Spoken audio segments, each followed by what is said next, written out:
欢迎来到恩典频道，今天要来做黑芝麻天使蛋糕。天使蛋糕是一个只用蛋白做出来的蛋糕，所以比较低脂肪和低胆固醇。首先我们要来准备面糊，要倒入2颗蛋白、35克的牛奶和35克的油，搅拌一下。我这里有85克的低筋面粉，加入14克的玉米淀粉，把它过筛进我们的面糊。再来要加入30克的黑芝麻粉，我会建议用 Z 字形的方式来搅拌。我们现在可以来打蛋白了。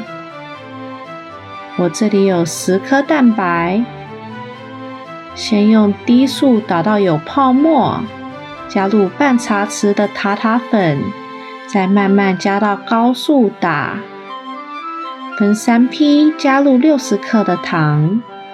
喜欢吃甜一点的人可以多加一些糖。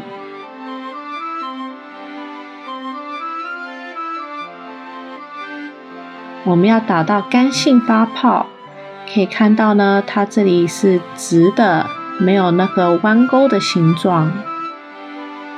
再来用低速再打一下。现在我们要把蛋白加入我们的面糊，我会建议分3批加，轻轻的搅拌。那因为面糊的碗有点太小了，所以呢，我们要把我们的面糊倒入进蛋白，轻轻的翻拌。拌均匀的时候呢，就可以把它倒入进我们的蛋糕模了。倒完后，可以用刮刀把上面铺平，稍微震几下，把气泡震出来，再放进烤箱烤300度40分钟。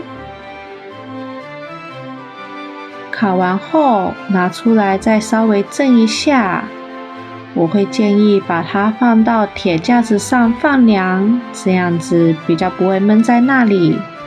我们现在就有好吃的黑芝麻天使蛋糕了，加上黑芝麻的香气，哇，看起来好好吃哦！可以看到它是一个松软 Q 弹的蛋糕。喜欢的人请订阅、按赞、开启小铃铛，我们下次再见。